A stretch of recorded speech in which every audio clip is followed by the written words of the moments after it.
Tu vas d'abord nous parler du mot renne. Alors, le renne, c'est un des animaux symboles du Paléolithique supérieur en Europe de l'Ouest, pour deux raisons. D'abord parce que c'est un animal de milieu froid, périglaciaire, qui évidemment vit plus dans nos régions aujourd'hui. Donc parler du renne, c'est une manière de montrer tout de suite l'ampleur du changement climatique qui a eu lieu depuis le Paléolithique. Quand on travaille dans le Languedoc ou dans le Pays Basque et qu'on dit ben, ici même, il y a 15 000 ans, les hommes chassaient le renne, ça montre un peu tout de suite tout ce qui a pu changer depuis. C'est un peu comme le mammouth, à cette différence près que le mammouth, s'il a existé en Europe de l'Ouest, il n'a jamais été très abondant.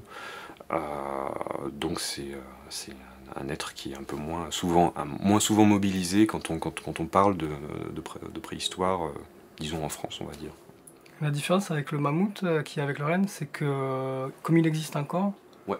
on peut facilement imaginer des chasseurs-cueilleurs qui chassent le renne, alors que le mammouth, on ne sait pas trop comment ça peut même se chasser.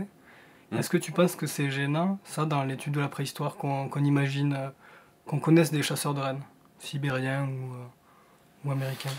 Bah, du coup, c'est vrai que ça a donné un poids beaucoup plus important aux comparaisons, ce qu'on appelle le comparatisme ethnographique, hein, donc le fait d'aller chercher chez des peuples actuels ou disons très récents des modèles pour penser le paléolithique. C'est sûr que voilà, le modèle renne, il a été très prégnant. Des animaux comme le mammouth, évidemment, c'est beaucoup moins fort. Il y a même eu beaucoup de discussions sur le fait de savoir si le mammouth avait vraiment été chassé, parce que ça paraissait assez dingue de s'attaquer à ces gros bestiaux. Bon, a priori, il a quand même vraiment été, on a des témoignages assez clairs de ça.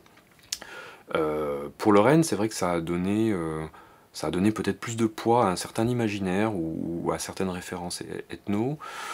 Je pense pas que ce soit un problème en soi. Ça crée une situation différente, c'est sûr.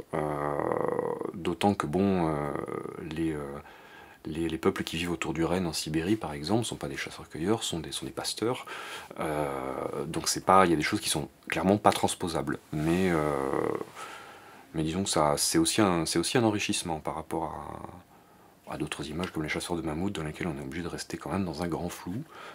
On peut avoir là des idées un peu plus précises, ne serait-ce parce que on peut avoir aussi des connaissances plus détaillées sur la biologie et le comportement de l'animal aujourd'hui.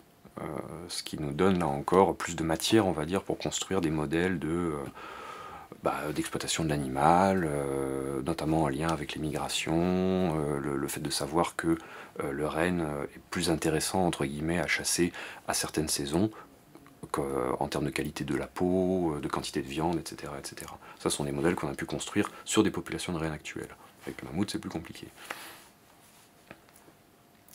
Et le fait que le renne soit très central dans ces sociétés-là, en tout cas, Mm. et est-ce que ça n'a pas influencé aussi une idée de la préhistoire où le renne est très très central Oui, bah c'est la deuxième raison, je dirais, pour laquelle on utilise souvent le renne un peu comme porte-drapeau. C'est qu'objectivement, c'est effectivement un animal qui a été très exploité pendant une bonne partie du Paléolithique. Euh, Il est très dominant dans toute une série d'ensembles archéologiques, de faune, en tout cas dans l'Europe, je dirais, hors zone méditerranéenne. Il est quasiment toujours dans le trio de tête des gibiers chassés, hein. C'est le renne, le cheval et les bisons, en gros, qui sont vraiment le trio de tête pendant tout le Paléolithique supérieur. Ça a évidemment influencé, ça a influencé notre vision du Paléolithique. Il y a l'expression âge du renne qui a été très employée et qui continue de l'être encore pour désigner cette époque-là. Ça a influencé aussi la vision dont on a vu ces sociétés. On a parlé de chasseurs spécialisés qui vraiment avaient orienté tout leur système technique, économique autour de cette espèce-là. Oui, ça a orienté la lecture de ces sociétés. Maintenant, ce biais de lecture, il se justifie aussi par des données objectives. C'est effectivement un animal qui a été très exploité, qui a fourni énormément de choses, depuis la viande jusqu'à la peau, tendons, etc.